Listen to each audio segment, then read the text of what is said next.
Welcome to Killer Women with your host, best-selling author Danielle Girard. And now, Danielle's next killer woman. Hello, and welcome to Killer Women Podcast, a proud member of the Authors on the Air global network with more than 4 million listeners. I am your host, suspense author Danielle Girard, and my guest today is Gilly Macmillan.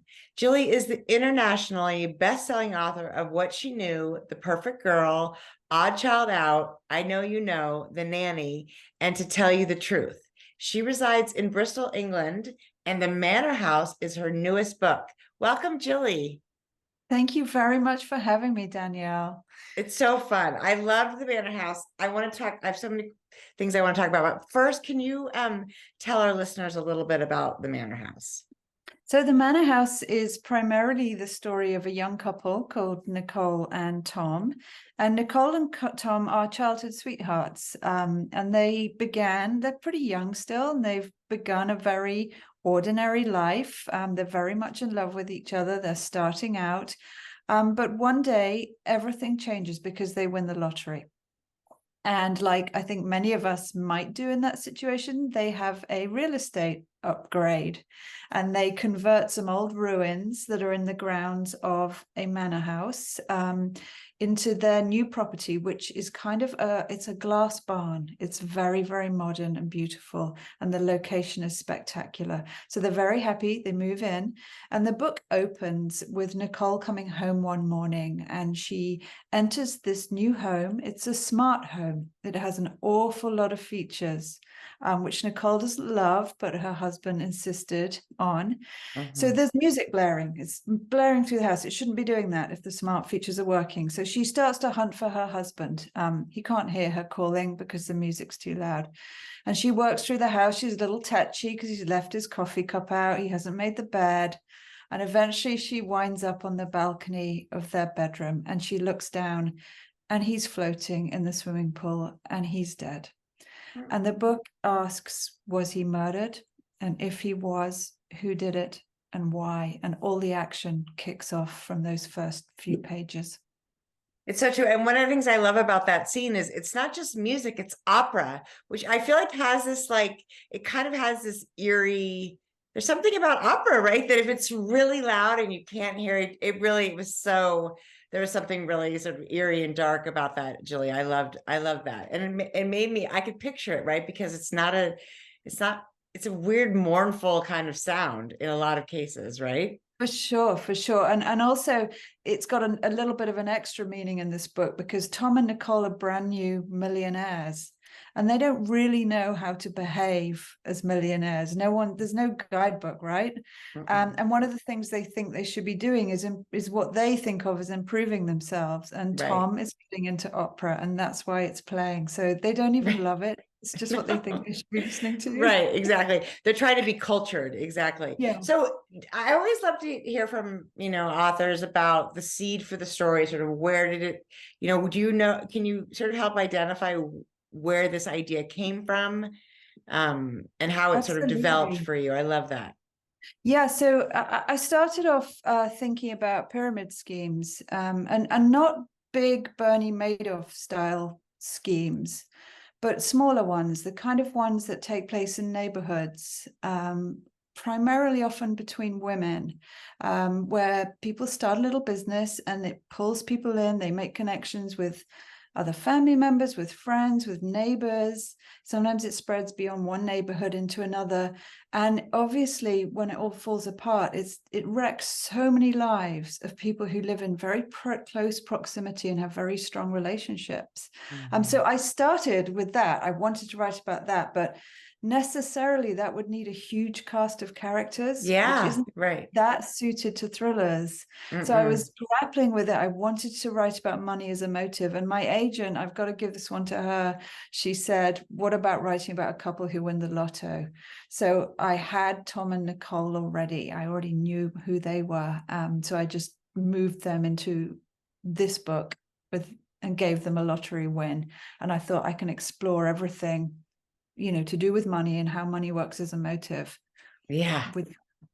And you do hear these stories. I mean, there's all these statistics that say winning the lottery or, likely to be bankrupt in a very short amount. I mean, people just, we don't know. It's just so much money, right? They don't know. I mean, Tom buys a Maserati because, it seems like the thing you would have to do if you had 10 million pounds of lottery money, but it's, yeah, I mean, it's just it is really interesting to see how people react. And actually, I think Nicole and Tom take a very conservative, standpoint on it. Like they're determined not to be the sort of people who just burn it all. And so they're being smart about it. And yet you can't help but also become sort of prey for people that, find out about that and, want to latch onto your winnings, right?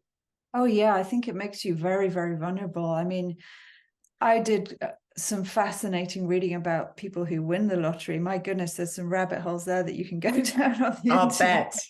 bet. And people, and a surprising number of people lose it all. And not only do they lose the money, they wreck family relations and friendships and all kinds of things. But they've also been under pretty intolerable pressure because people have come out of the woodwork. And it's like, once you start helping people, where do you stop? So that's an interesting thing. So one of the parts of the book is that, Tom has this old friend, Patrick, who, is like family. The three of them, Patrick and Nicole and Tom, all grew up together.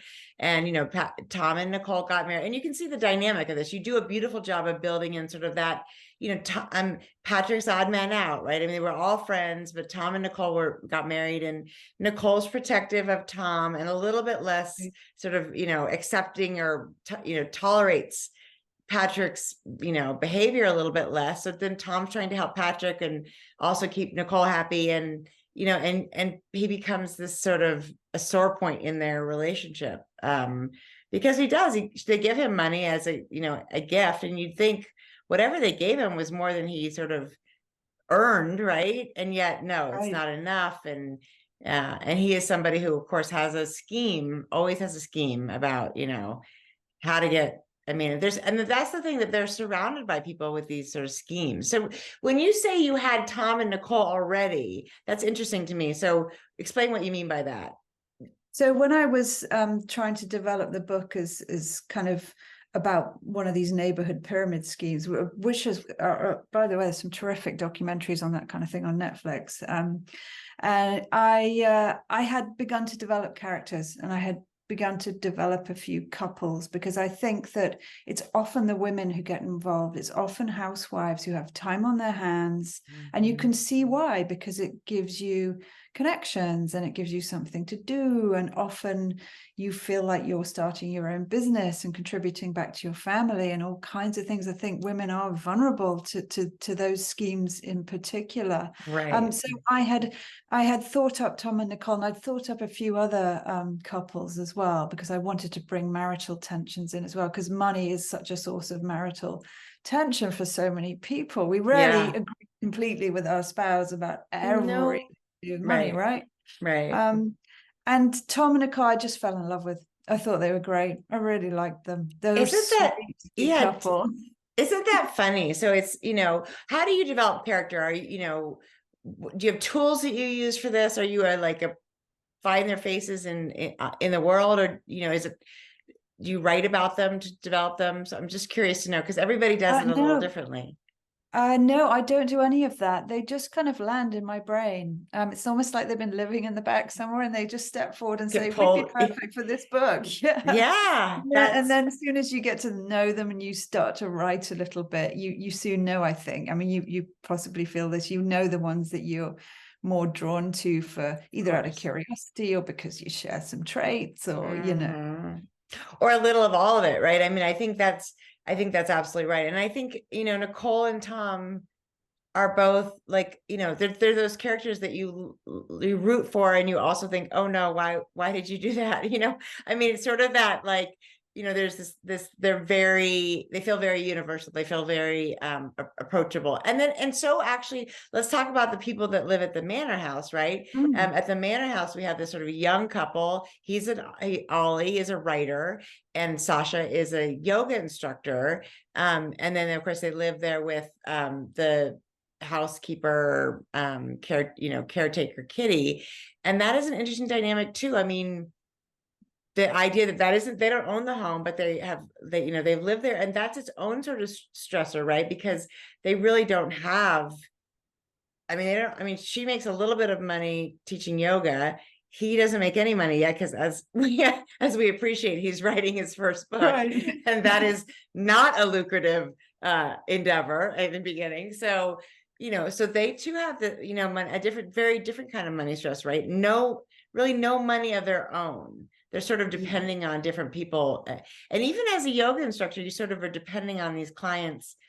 It's a little bit of a service, right? Industry. If your clients, if you're in a bad mood or whatever, your clients don't like you, they don't come back. So that's interesting too. And I think that really determines their dynamic, right? I agree. And I wanted them to also be a young couple. So I had to think of a scenario where another young couple could be in the Manor House. I didn't want them to have inherited it. That would be a little dull. I mean, that's a different book, put it that way. Right. But I just thought, well, this is interesting because this is a young couple who, as you say, have a very different financial setup, but they also live in the same beautiful spot. They live in a very, very gorgeous and historic old manor house, which is full of its own secrets. And they have Kitty there working for them, which adds a whole other dynamic, because it's a real contrast to, Nicole, who's inherited this money. She's still quite determined to be herself. She hasn't got her head around the fact that she wants staff or anything. She feels a bit intimidated by the people they deal with since they've got rich. But Ollie and Sasha are sitting very comfortably in this house they don't own, and they have staff. And they don't, as you say, earn a great deal of money. Ollie in particular sits on his backside in the best room in the house. I know. He's going to be a brilliant novelist. Let's talk about Ollie. I mean, this is again the sort of, man and women dynamic, right? I mean, Ollie is very entitled. He very much is just like, right, I'm doing the important work. This is what I need to be doing. And everybody needs to be serving me, which is such a contrast to Tom, right? Who is this, and it's, and those two, obviously, they want it, Tom really wants to find a connection with the neighbors, right? Because he's isolated in this new, this new house. And then there's this old versus new. I love that about the houses, right? There's a very old house and a very new house, which also sort of talks about class, right? So that was obviously part of it. So talk to us a little bit about that, because that to me seems to be the houses are a very good metaphor for sort of what's going on with sort of the class. I mean, I really kind of went for it in terms of exaggerating what new money and old money and status kind of provide you with in terms of a base to live in and what that says about you. And you can just imagine the glass barn with Tom's Maserati in the drive, it's sort of straight out of, I don't know, Beverly Hills or somewhere, or, Long Island or somewhere. And I think I wanted to really go with that because Tom and Nicole, they're really young. They don't really know what to do with their money. That's the dream they have. And it's just in such contrast to this ancient house that's been sitting there forever. And you can immediately imagine the tensions that might arise in terms of how the separate parties feel about each other. They want to be friends, but it's hard.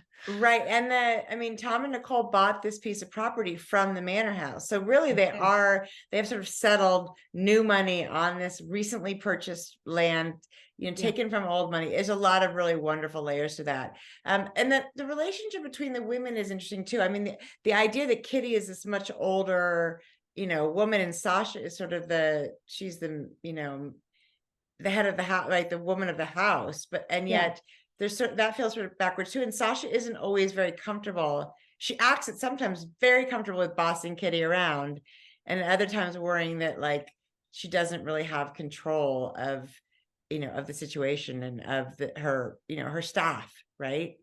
I think that's right. Sasha has got a lot of tensions going on. So she's your classic, show yourself on social media as unbelievably fabulous. She's got the body, she's got the home, she runs the business. But if you peel back that layer, she's got a partner who's tricky. She doesn't own this home. There is somebody working in this home who she might not necessarily have hired, but she's got to have there. And it's all not quite as perfect as it seems, which is a kind of a cliche for thrillers, but it's what we love to explore as thriller writers, the layers beneath, isn't it? And Sasha, I think, is a good example of that. She really is. And I do think that there's also this really important theme about what things look like, right? What the appearances of something. And I think everyone in this book is trying to appear, a specific way. And every single person in this book has something very big to hide, right? Where they're protecting their hide. And yet there's also this wonderful thing, like the relationship that starts to grow between Kitty and Nicole. Like we want, like, as you said, women are isolated by, oftentimes by career. If we end up at home with the children, they're isolated by, I think, as you said, women are more vulnerable to these kinds of scenarios because we need community, we want community. And yet oftentimes because of our circumstances, we don't get it. Right. So we then latch on to anything that feels like community. Yeah, so Nicole, and that's actually an interesting point about Nicole. First, she thinks, oh, Sasha will be my friend and Ollie will be Tom's friend, but that is not going to work. They're far too different. But then she does find common ground with Kitty because Kitty's actually empathetic, and so is Nicole. She's beneath the money. She's kind of straightforward. She was raised by women who worked, women who swept their own front porches. She has that kind of work ethic and that's where she's come from, and she wants to kind of maintain that, and she finds more in common with Kitty than she does with Sasha on that front. She absolutely does. So what do you think? I mean, there's something about this book which feels to me very much like a UK thriller, and I don't know what. I mean, maybe it's the old house. Like, I mean, I'm obviously in America, and nothing is as old probably in this country as that house is, but I mean, not quite, but you know what I'm saying. But is it a UK? Do you feel that way? Like, do you feel like you when you read a US thriller versus a UK thriller? And obviously this is a gross generalization, but I'm curious to sort of explore the differences, because I do feel like sometimes I read a book and I'm like, okay, this is that kind of, it feels like a British thriller. Is it because, there's all these people and is it the ambience of this old home, or am I making that up? Gilly, what do you think? I don't know. I feel like we almost need a third party from a different country to tell us. Exactly. It's something I wonder about a lot. I mean, this book has been packaged a bit like my thriller, The Nanny, and I think in a way that I think doubles down on the British thing. Interestingly, in the UK, it's got a completely different title. It's called The Fall. Yeah, because a manor house isn't that appealing to us. We've got them all over the place. What's it called in the UK? The Fall. I was going to see if I could. There's the proof. Oh my God! Isn't that different? Once you're on top, it's a long way down. I love that. That is so. That is so interesting. I'm not sure what the differences are. I definitely know when I read some books, authors like Lou Berney, I think that's a very American book. There's something that feels to me as a British person very American in the core of his stories. That's sort of like that noir American though, right? I mean, that's sort of like Lou's books, which I love Lou and his books, but it's very like, it's atmospheric Midwest sort of. Yes. And maybe that's part of this, what I'm getting from the Manor House. And it is, of course, so ironic that they titled it The Manor House for us and The Fall for you. I know. But I think it's also the idea that it's like Lisa Jewell does this a lot too, where everybody in the book has something that's not quite, they're not quite being honest about, right? Every single person in the book. Right. I mean, down to really the detectives, sort of and I love that, because I think it's, and I don't know if we just don't do it because we feel like we really want someone who's like the good guy and everything else is shades of gray. But I think it is a thing that even if it's not something that's necessarily criminal or, or even despicable, despicable or in any way, there's always something. And I love the fact that as you're getting to the end of the story and you totally think you know exactly what happened, just like one twist after another, you're just like to the last page and you're like, oh boy, and I think that feels British to me. And I don't know, we're just, I love it. I mean, I love that you That's guys. so interesting. Everybody. I wouldn't have identified that as a British thriller thing, but now I'm going to have to think about that and think about comparing. Yeah, actually. I mean, obviously, both. I think Americans have books like that, but I Yeah. don't. I think it's not as much in our nature to do these and maybe it's because there's like a sense of American impatience. We have to it has to be faster, and so we streamline some of these things, or maybe it's because we want to be idealistic and think that somebody in the story is 100% in the good, but it's not very realistic. And so I do think, I don't know why I come up with that. That's just, and that makes it's fascinating, Danielle, completely fascinating. I'm going to be thinking about that. And I'm sure you'll think about it for 10 minutes and debunk it in a million ways. But it did occur to me as I was reading this, I was like, this is so, it feels so fabulously British. And I wonder if it had been called The Fall, if I would have seen it differently. So I wonder, I mean, I do think if you have place as character, like as Lou does, it does give more of a flavor of nationality. I mean, that's quite a crude way to do it, I suppose, or way to talk about it. But yeah, that's an interesting question. If it was The Fall. Yeah, I mean, how would it have changed this for us? Yeah. But it is, can you talk a little bit about, so, when you were creating these couples, you said Tom and Nicole were in your sort of original draft, but Ollie and Sasha came about when you sort of changed the story. Yeah, I had Sasha pretty quickly. Okay. I thought she was such a good foil to Nicole. That's how she came. I thought I need somebody who's almost a perfect fit for Nicole as a friend, but then who perhaps isn't quite. So it wasn't hard to come up with Sasha.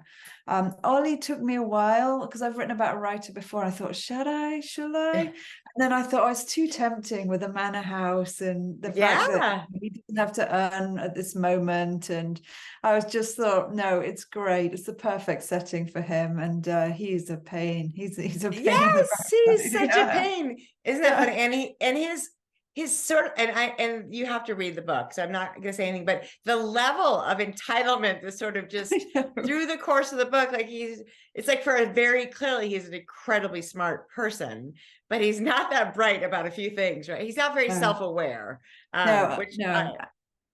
which I have to say I enjoyed writing him so much because he's the absolute opposite of all working writers that I know of my friends, male or female, nobody's like that. But that's what a lot of people think. Writing I know, like. exactly that we just think that we just sit in a room and think we're brilliant, which of course is exactly with the opposite. We sit in a room and think we're idiots. We think we're talentless and stuck forever. But it is interesting. I do think there's something, and we can all speak to this, that first book, when you do have a little bit more of at least I did, and I think it's naivete more than anything else, that you think, oh, I got this. Look at me. I am so good. And then, and then the end happens and of course. I think I have that sometimes with the odd sentence. I go, oh, that's brilliant. Yeah, but not a book as far as it goes. Then, exactly. And then the next minute, I'm like, yeah, but the book's terrible. I'm terrified of this, and this is awful, and it's hard to sustain it, isn't it? Oh, yeah. But as a debut, I think what I didn't know about the industry was everything, and so I think if I did have hope, it was based on a completely fabricated idea of what a writing life was like. Right. Well, that is, I agree with that 100%. And I think that's what's so clever about Ollie. And so entertaining. I mean, I think you don't need to be an author to think Ollie is a entertaining character. But I do think if you are an author, then there's a little extra, or if you if you're somebody who follows authors and knows what authors go through, then there's a little extra sort of joyous kick in Ollie, because he's very delusional about what the at least. He's a At gift to least. my writer friends, really. Yeah, and also exactly. to everybody else too. Exactly. We get to something to laugh at when the days are hard.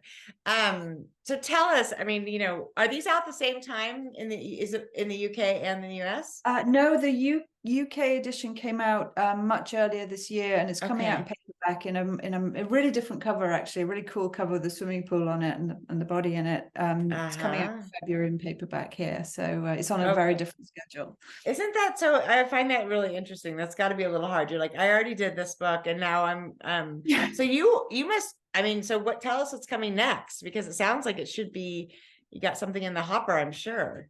It should be, but I've had a very slow year. I wrote a book a year for 8 years, and hit a big fat brick wall this year. And I thought, you know what, I'm going to slow down for a little bit.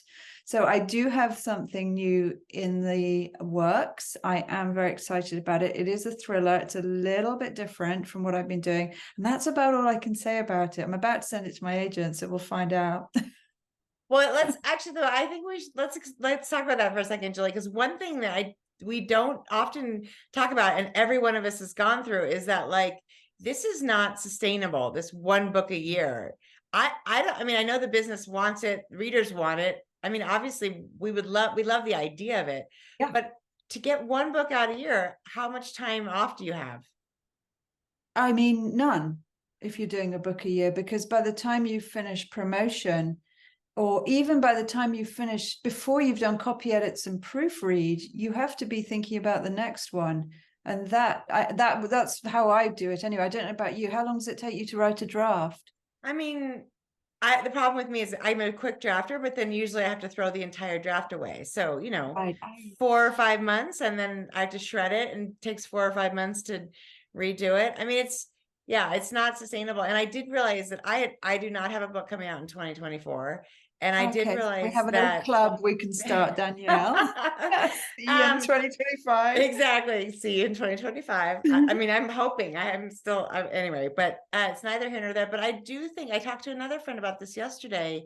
I do think it's not. We're and we know, like, we're so lucky to do what we love to do. Yes. So this is not a bitching session about being a working writer, but it is a session about the idea that you can do this, and then all of a sudden you wake up one day and you think, I'm tired. I don't have and you probably also, we're not just writing, right? We have a house to lead, and we have families we're taking care of, and you get sort of burnout, and you think, I need nothing new is coming. I think I need to fill the well. So good for you. Yeah. And if I did get ideas, I was having ideas, but they weren't good enough to make a book. Mm-hmm. And I think, I am so full of respect for a lot of friends of mine do a really good quality book every year, but I just thought, this is not going to be good quality if I do it. Right. So yeah, I called it, and I hope the next one will be good, better for it, Oh, it will. And also, don't you think you'll be a little better, right? I mean, just a little sharper, a little more grateful, a little bit more rested. There is a sense that you can squeeze, you can only squeeze blood from a turnip for, that's not the right saying, but you know what I'm saying. I get it. You're out. Yeah. You're out. And I actually think that happens. And I think you have to respect it, because it's a job, but there's also some magic to it. Yeah. And you can't force it. There's the really important thing of quality control, because it's, in the end, our job, the only thing we really have control of is what we write and how we write it. Before it goes through edits. And if you feel like you're slightly losing control of that, that's a problem. And I do think we see people who are, so determined, and so pressured for lots of reasons, contracts, finances, to stay on the book a year, that then the book suffers. And as you said, it's really it's not in our best interest. It's not in the best interest of the book. And I hope you got support for that. Like, I hope that which is, I kind of dug my heels in, because it became clear very quickly that it was going to have to be that. So I was a bit stubborn, and I was very grateful that people were supportive. And also I want to make clear, I don't think that people writing a book a year, the quality necessarily suffers at all. Oh, It just happens no. for me. Yeah. Right. Because some people can do it stunningly well. Yes, and I agree with you. And then some people are just naturally, they're better first drafters, or they're faster, Yes. or they're, Yes. or they're younger. I mean, I feel Yeah. this now. I mean, I'm 53. I'm not, Same. We are the same age. I am not as up for, I don't write until midnight the way I used to, and then bounce back up in the morning and think, oh, I got it again. Everything is a little bit slower. So I think my productive period has been compressed till from between about 10 a.m. to about 12 a.m., 12 in the morning. Yeah, right. Yeah. I feel like 10 and 2, those are my best hours. I'm like, I got 4 hours, but then, life gets in the way. So no, I agree with you. There's authors that put out, I mean, some authors put out more than one book a year and still do it. Yeah, I don't know how they do it. I mean, Alison Brennan writes 2 or 3 books a year. That's insane. So I'm not for sure. It's not a rule. Yeah.